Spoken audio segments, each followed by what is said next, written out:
to the UIAAA Connection podcast.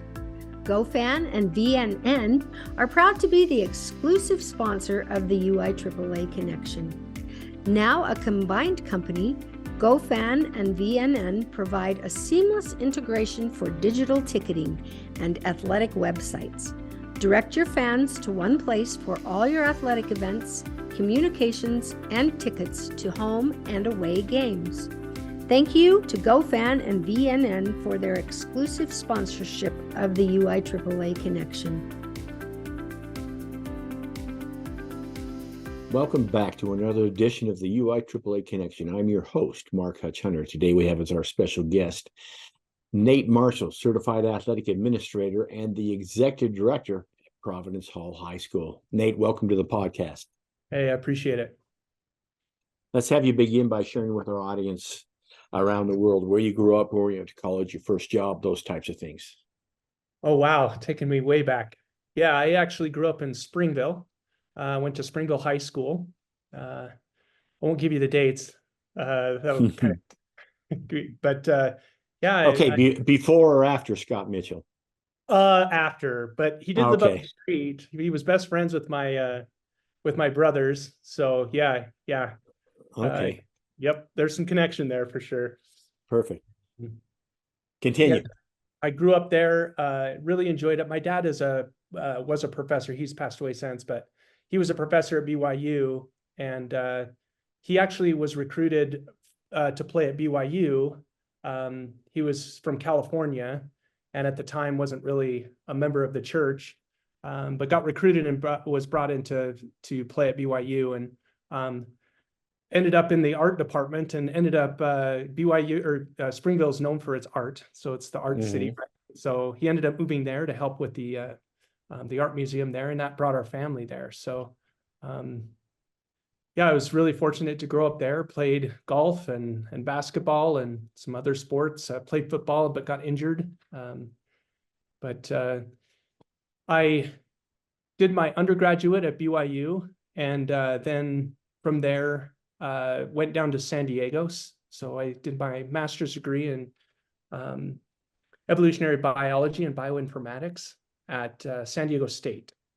And so spent a good portion of my college experience down there working at the university, teaching. I taught biology at the university, and then I had an awesome experience being able to kind of work on my master's degree there, focusing on genetics. So went to BYU, or I went to University of Idaho to work on my doctorate and in bioinformatics, and got about a year in and just missed the teaching. And so that's what actually brought me back to Utah and ultimately back into education.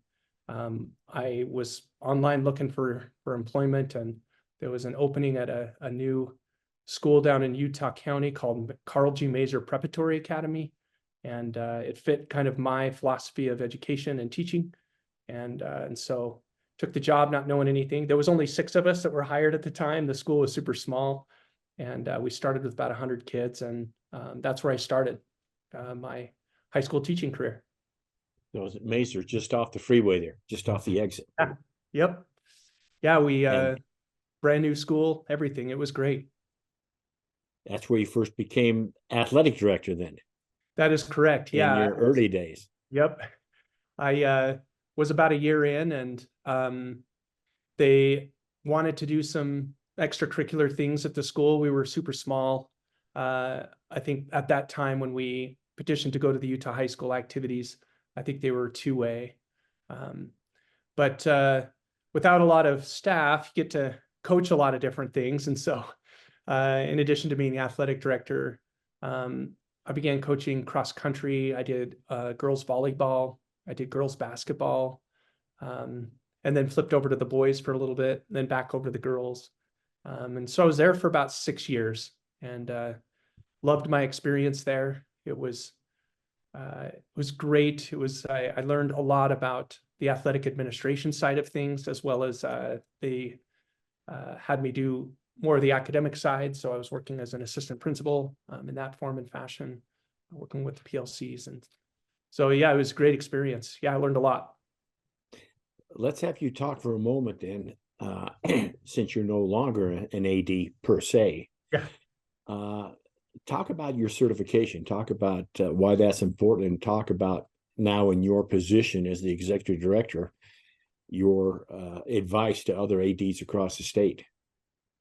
Yeah, and one thing that I really appreciated with organization and the certification process was the networking and being able to interact with athletic directors throughout the state who are either super seasoned, they've been through the ringer, and getting advice from them to, at that point, for me, I was brand new.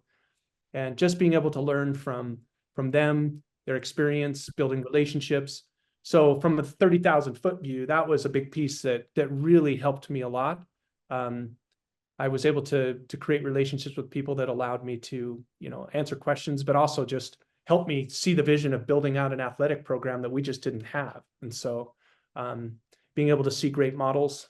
I remember talking extensively with like Ron Dolphin, man, he was just a wealth of knowledge. Kendra Tomsick, some of the old, guard, if you will, experience that I just learned so much. Craig Morris out at Waterford. And then on the flip side to that, the coursework allowed me to step away from what I viewed my role as an athletic director and really see the application and the administrative implementation of being an athletic director. You start with some of the law classes and some of those beginning courses that talk about logistically what it means to be an athletic director and the systems and the policies and the paperwork. And to me, that was invaluable. It allowed me to not only see a vision, but create a structure and kind of a pathway that allowed me to kind of build from there. And I started early on the CAA because I knew the value in it and I knew how much it was going to help me grow. And so I worked really hard to take as many courses as I could. And it allowed me to grow so much in that role that I don't know that I would have had that experience or that knowledge base to lean on had I not done that and followed that process. So yeah, it was super invaluable. So let me ask you a follow-up. You talked about the courses, and so I don't want you to speak to those that are certified. I want you to speak that there may be some in our audience that may be on the fence or maybe on the other side saying, well, yeah, I've heard about these, but I'm not really seeing it. So Yeah. as someone from your position, I want you to maybe talk to, and there may be, who knows who's out there listening, but there may be some that are in that situation. Yeah, and I would cautionary tale, right? I would say, as somebody who values the position and someone who wants to be the best as an athletic director and really have all the tools and be knowledgeable about all the ins and outs and logistics of being in that position, you're foregoing, in my opinion, some of the tremendous value that the courses offer.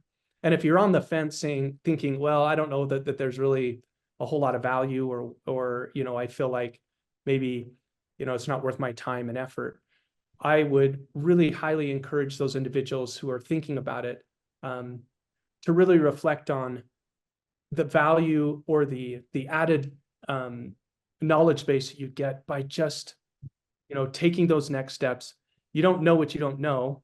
And I think if people would sit back and reflect on how can I better myself in my practice and my skill set, there's so much added advantage and so much added knowledge that you can gain from participating in those. I mean, I remember sitting in some of those legal classes or the law classes there and really thinking about like my systems and what would be best for my school. And it really forces you as an athletic director to really consider what you're doing and how you can change and improve your systems. And I think it's a missed opportunity if you're sitting on the sidelines, assuming you've got all the answers, when there's just so much that can be done and improve.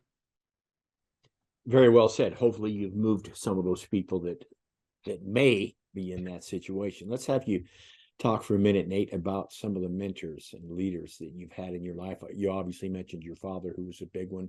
Maybe mention some other people that had a big influence on you.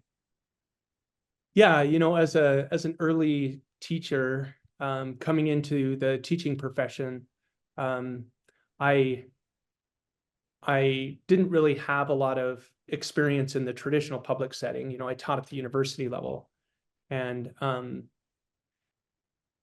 creating relationships with teachers and other coaches and administrators there early on was really, really pivotal in my career and the relationships I was able to build. When I was put in that first region, it was those principals and those athletic directors have become some of my dearest friends and closest colleagues, to be honest. And I reach out to Craig Morris a lot. He's somebody who I trust and has built a lot of relationships with. In terms of just my personal relationships, yeah, my father was a big influence in my life, and continues to be so. He was a hard worker. He excelled at a lot of things. Sports and athletics was a big part of his life. He was a all-state basketball player in California. He was a very accomplished football player. He played quarterback here at BYU from 62 to 65 and got beat out by Virgil Carter. So, the bar was set pretty high there. So, well, no, that's interesting because now that you mentioned the name, I put that together, but I never obviously put the name with a face because Virgil was on my early days of paying attention to what was going on. But that's fascinating. So thanks for sharing that. Continue.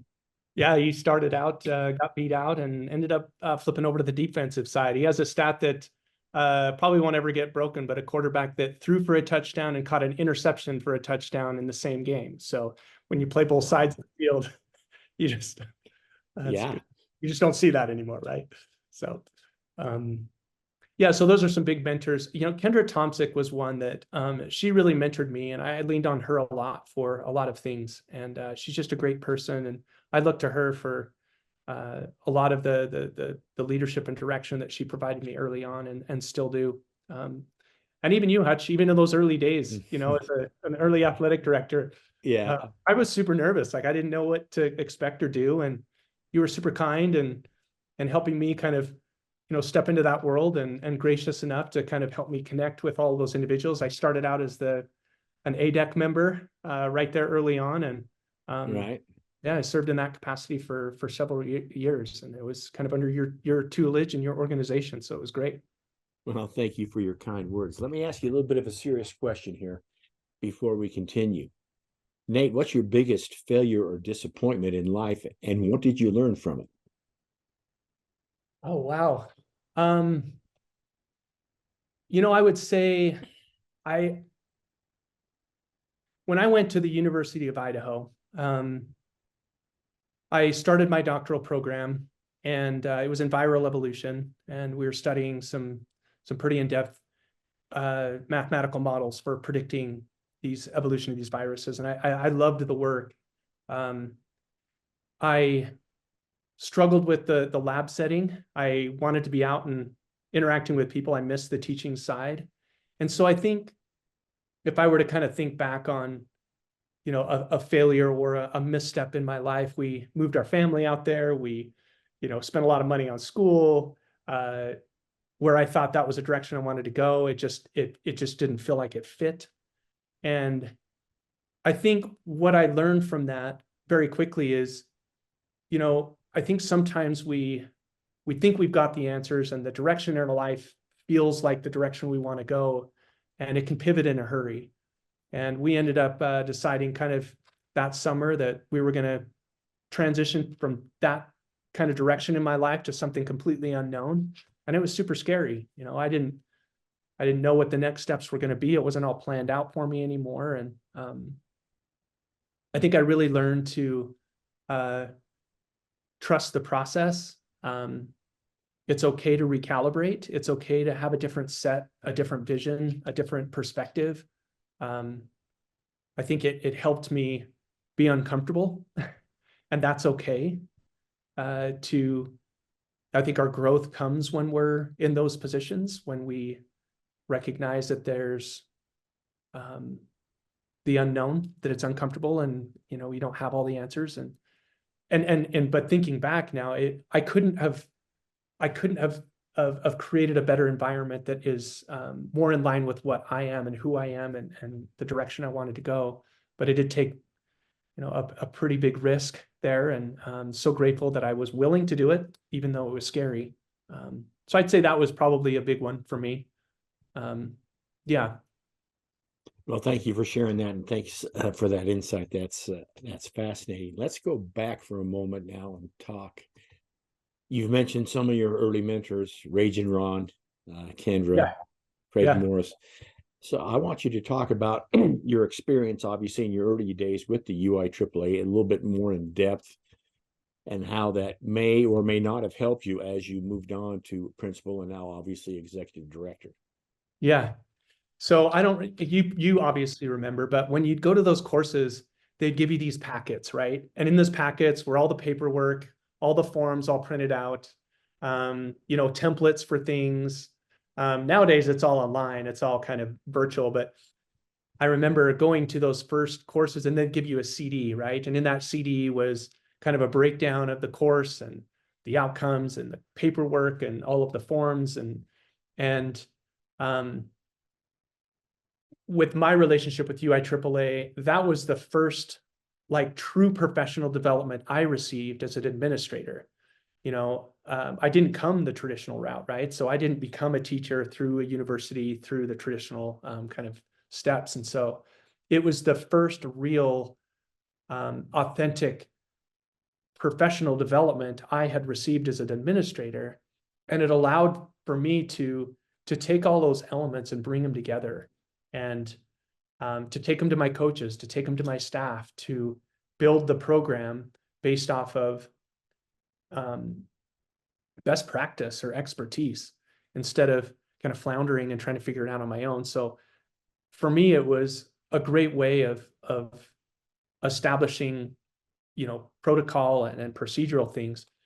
But I think on the flip side to that, my relationship with the UIAAA, again, it goes back to relationships. It was being able to sit in these rooms with these other athletic directors and being able to talk to them about even scheduling. Hey, we're new.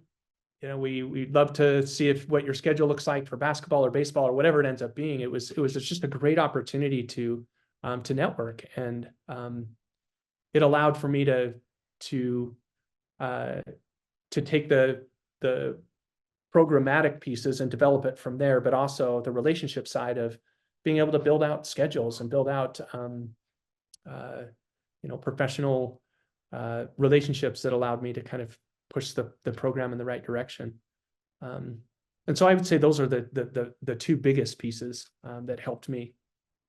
Speak for a moment about being an AD, then a principal, then an executive director, and in those three different positions, obviously AD more than the others because you're right there with the pulse, but the importance of having an AD that knows what they're doing, particularly when you're the principal or the executive director, and talk about those stepping stones. And I am a very huge advocate. Now, people ask me, what would be the best way to learn how to be an administrator? And I said, you want to learn what it means to be an administrator, be an athletic director. And I think at first they're like, well, why? And I said, well, it is a microcosm for everything you'll do as a principal and an assistant principal. You have to manage budgets. You have to manage people. You have to manage staff. You have to manage events. There isn't anything you're going to do as a principal outside of discipline that you don't have a direct responsibility as an athletic director. And and you hit it right on the head. It not only is it the pulse, but it's the piece I miss the most as I've moved from athletic director, where you're right in it with everyone, shoulder to shoulder, you're at the events, you're interacting with coaches and parents, to being a principal where you're kind of one step away now. Now there is an administrative element. Now as an executive director, it serves in the same capacity as like a superintendent. I oversee 3 campuses and I'm even further removed. And the piece I miss the most is those interactions and the relationships that I had with students, student athletes, parents, events. And so when I think of my experience in each one of those positions, I truly valued my experience as an athletic director equally as much as I have as I've moved through the different positions I've had as assistant to a principal to an executive director, simply because you do so much as an athletic director to impact the culture of a school and the interaction you have with your staff, your students, your fundraising, the community outreach. You're in it. You feel it, and it's super rewarding, both extrinsically and intrinsically. Especially as teams win, you get to be a part of that journey that they have. You get to be a part of those events. So yeah, being an athletic director is one of the most rewarding experiences I've had as an administrator. Thank you for that. Nate, what's one myth about being an athletic administrator that you would like to debunk to the general public out there? Oh, I was having a conversation with somebody in the public, and they were from a bigger school. I live down in Saratoga Springs, but we were talking about athletic director positions, and because we're kind of in the process of bringing somebody else in for our athletic director position and here at the school. And one of the things that they said was, well, aren't athletic directors just old principals or administrators that they're just putting out to pasture? And I'm like, oh, I hadn't really heard that before. But I don't know if that's a collective perception, but it was a quick one to say, hold on. If you're going to talk about workload and you're going to talk about the day-to-day operational challenges and just the amount of time it takes to be an athletic director, I'm telling you that you're very misunderstood and misrepresent the role of that position, because it's definitely not an out to pasture position. It's quite the opposite. Well said. Yeah. Let me ask you, go back to when you first became an AD and where you are now, obviously a superintendent over 3 schools. How has the job of athletic administrator changed in 15, 20 years that you've gone through that? That is a phenomenal question. And I would even say that if you would have set it back 2 years ago or 3 years ago, with the changes with the pandemic and some of those things, it really altered, in my opinion, people's perception of, I think, public education just collectively, but also had kind of a trickle down effect, I think, on our sports and activities. But as I think as an athletic director and thinking about the progression of things that have happened since I've been in the positions I have in administration, one of the biggest changes I've noticed is, I think, with the changes with the pandemic and some of those things, the willingness or the engagement of students to step into an athletic, something that's after school or requires a little extra effort, or I think before, people were willing to go to practice and work hard and really commit themselves to being that student athlete. And I think after things had changed socially, I think there was kind of a reluctancy. It was more of a pullback from those commitments. So I've seen a little bit of difference in some of those things. I'd also say, when it comes to the way you administer events and the way the athletic director's role assists in kind of the events that we have here, basketball games and football games, I think the engagement is different. I think that we would get huge crowds, we get big numbers. I think it's getting better. I think we're getting back to where we were before, but I think just the level of engagement, the type of engagement, the type of interaction we have with parents is a little bit different. So I think those are some of the big changes that have happened over the last 10 to 15 years. I don't know if you've seen the same thing, but. No, and I think you're exactly right. And usually I throw the pandemic out, but the pandemic has made such a huge difference in the way so many people do things. So thank you for the insight. I should have mentioned this earlier, but Nate also serves on the UHSAA Executive Committee, where I also serve, at least, well, by the time this airs, I'll be off that committee. Yeah. But so we've served on the ADEC together. We've served on the executive committee, but I want to talk for a moment about, and I can't remember the name of our committee, but it was a committee that got together because some of the smaller schools, there was a difference between the public schools and the private schools, and who had the advantage in the metropolitan area.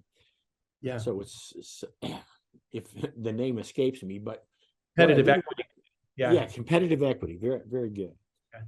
I want you to talk about, because we talked about the RPI in that committee, and you, my goodness, went into like detailed analysis with mathematical standard deviation. And of course, I was fascinated, and I understood it from the get-go because I'm a math guy, and I taught math all those years. And I understand the bell curve, and I understand what 2 standard deviation means.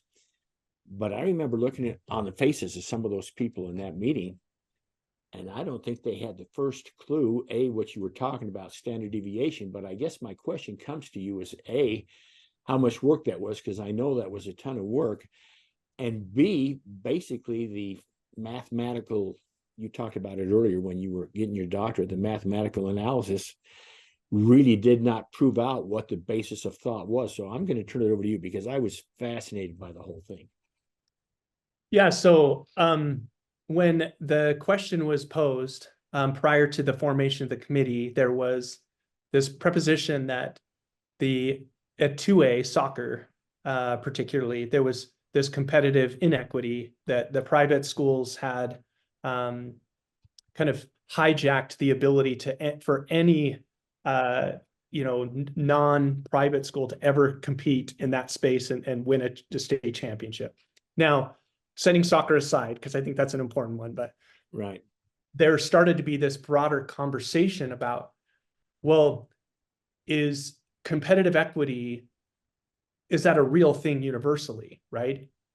Because if you're going to pull out soccer and point the finger to soccer, I think you have to be willing to have that same flexibility or that same willingness to ask that question broadly. So when that got presented, my wheels started turning, and I started doing some research, and I found some states that really evaluated their RPI in a different way.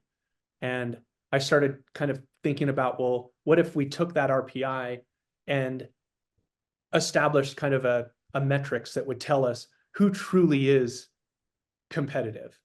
And the only real way you can do that is if you can show that they're outside of the 95% probability, that to me says you're pretty darn good.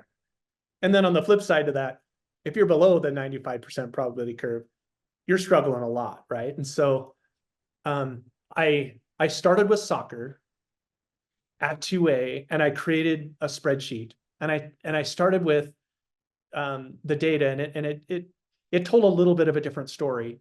But to your point, my passion then kind of pushed me further to say, well, why am I just doing this for soccer? I need to do this for all sports. I need to do this for all classifications and look at it collectively to see if this narrative even holds true. And you talk about time, I spent, I want to say, at least 40 to 60 hours doing this.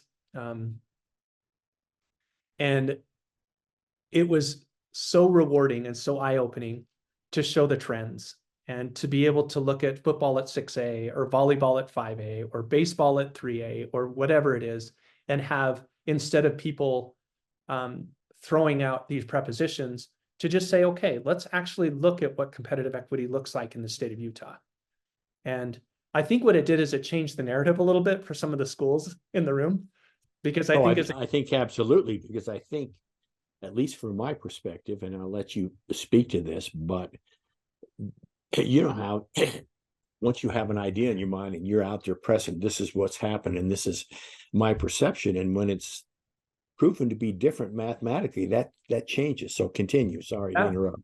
And even sometimes counter in your own argument, where you're a school that's complaining about the competitive equity in this one sport. Well, if you hold the whole deck of cards in your hand, well, sometimes when you're pointing this direction, there's four fingers pointing back at you. And so all of a sudden your basketball program's at the top of, whatever classification. Right. So anyway, what really was eye-opening for me was just the trends in the data. That one of the things that I saw very quickly, and then when I added a multiplier for quarterfinals, semifinals, finals, and then whoever won the state championship, those teams that typically made it to the quarterfinals every single year typically did that every single year, always. And so what the data showed to me is, if you want to really talk about competitive equity, there's about 40% of the schools that just always are super successful. And there's about 40% of them that kind of hover around the middle. And we're really talking about 5 to 10% on the super extremes. And they tend to be the same schools a lot over and over again. And so, I mean, it's no surprise collectively thinking, like, I think if you were to anecdotally just ask yourself which schools are the most competitive in sports, I think everybody could list off the names. What I loved about it was, if you look at it from a broader perspective of all sports, it changes, the landscape changes based on the sport you're talking about. And I think what it really did is inform decision-making. And I think that's really important, that if you're going to make a universal change, if you're going to make some pretty drastic changes or take a drastic approach to evaluating something so important as competitive equity, if you're going to throw that out as a term, oh man, you better have some really good data that helps define what that is and that it's unbiased. And I think that was the piece that really stood out to me, was there was so much bias in the conversation that this allowed for us to take a step back and say, okay, let's look at it from an unbiased standpoint. And I think it really helped inform the conversation. I don't know how much further we are. No, I think it's important. And thank you so much for sharing that. I've had over 180 UIAAA Connection podcasts, and this is the first one that really has talked about standard deviation in respect to the RPI. Well, I find it fascinating, and I think this piece of information, for those that take the time to listen to this, is going to make a difference, not only like it has in Utah, but possibly in some other states. So thank you so much for sharing that. Let's get down to, just go ahead. Add on to, if there are other states or other organizations that are looking at a deep dive evaluation, using an RPI as a value, if that's the metrics you use to determine where your school is in terms of their competitive standpoint. It's a great use of tool to be able to then take kind of descriptive statistics and use standard deviations to really determine where that competitive distribution really looks like. I know California, I was looking at a little bit, I know California does a little bit of that. There's some great models out there that I think if other states are looking for ways to inform that, I think there's some great stuff out there. So, and willing to share if there's anyone who wants to reach out, willing to share. All right. Thank you again. What's the favorite part of your job, Nate? My current job? Yeah. It's never a dull moment. Unique to our school is there's no guarantee every year what my enrollment's going to look like. And I think recognizing that it's important to be connected with the community, to be connected with the activities and sports and things that are offered to the students, to be integrated into what's important to the school and to our staff and faculty is really, really important. So I really enjoy just interacting with my people and having great conversations about how we can make things better. And there's never a dull moment, and there's never complacency, right? We can always improve. And I just love that part from when I was an AD to a coach to where I'm at now, I think that principle still holds true probably for everyone. Well said. Let's finish up with a couple of questions, Nate. The first one being, I need your 2 suggestions for a brand new AD, and they need to follow Nate's suggestions in order for them to become successful. What would your 2 suggestions be? I would say number one, know what your systems are. So be familiar with whatever your system is, whatever state you use. State of Utah uses Activate, I think, or Register My Athlete to manage a lot of the day-to-day kind of operational things, as well as Arbiter, making sure that you're proactive and making sure officials are taken care of. One thing I learned really quickly, and there's an AD out at Cedar Valley does this really, really well. I officiate baseball now for the high school activities, and she's a really good example of someone who comes out, meets the officials, has us sign the old papers, we had to do. And she still does that, and I love it. Right. It just feels like she cares. She asks how I'm doing, and I think that there's an important element of creating those relationships with coaches and families and staff, but also the officials and the people that are interacting with the game.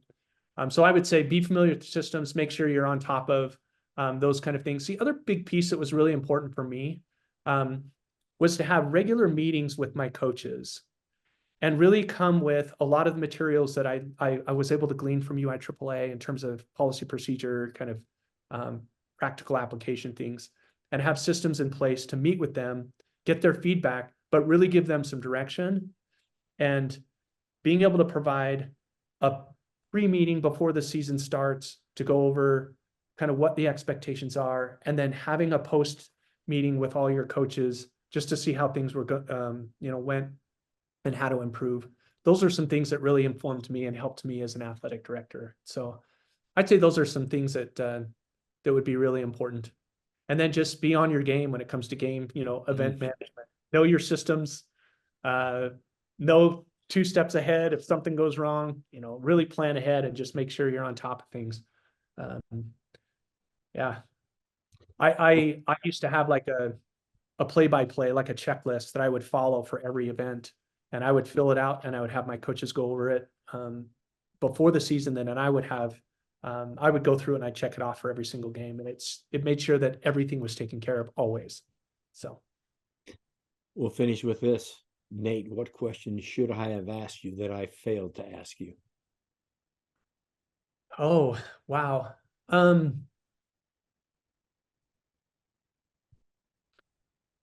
I'm always kind of curious what other people's experience was when they were athletic director. So I'd probably turn the question back your direction and say, you're at the tail end of this.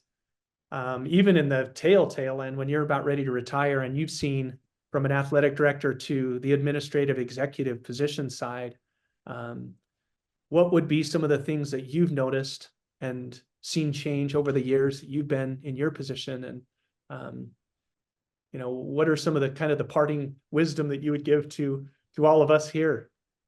Well, and that's another first in the over 180. I've never had the question turned back on me, but let me just mention a couple things.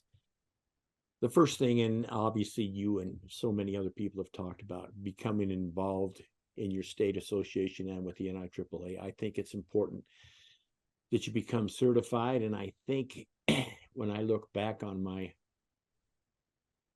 41 years in athletic administration, the alarming trend is there's just so much turnover here in Utah and here across the U.S. And I think, but we're seeing that also in officials. We're seeing that somewhat in coaches. So I just worry about where we're headed when we don't have the same kind of commitment from some of these people and from some of the coaches, and obviously from some of the officials, because our kids today watch too much NFL, they watch too much NBA, they think they're entitled. I show up and I expect you're going to start me and I don't have to work, and that is just not the way it happens. But at the tail end of my career, I would just say keep fighting the good fight. Stay in it for the reasons you're in it, because it's about the kids. and I know so many people, including you, have talked about that, but that we need to make sure that we never lose sight of the fact that this is about our young kids. This is about our young athletes, our student athletes, and if we're not doing what's best for them, then we're thinking about it wrong. And I'll quote from Phil Risen, the executive director of the NIAAA. If you're the smartest person in the room, then you're in the wrong room. Yeah. And you need to get to another room, because if you get to that point, which I don't think any of us get to, but if you think that, if you find yourself being the smartest person, then reevaluate where you're going and where you're headed. And thanks for asking, Nate. And on that note, it's the first time I've finished as the answering the question. But on that note, that wraps up this edition of the UIAAA Connection. Again, our special guest today has been Nate Marshall, Certified Athletic Administrator, the Executive Director at Providence Hall. And let me mention again, member of the UIAAA Executive Committee. Thank you so much for being on the podcast, Nate.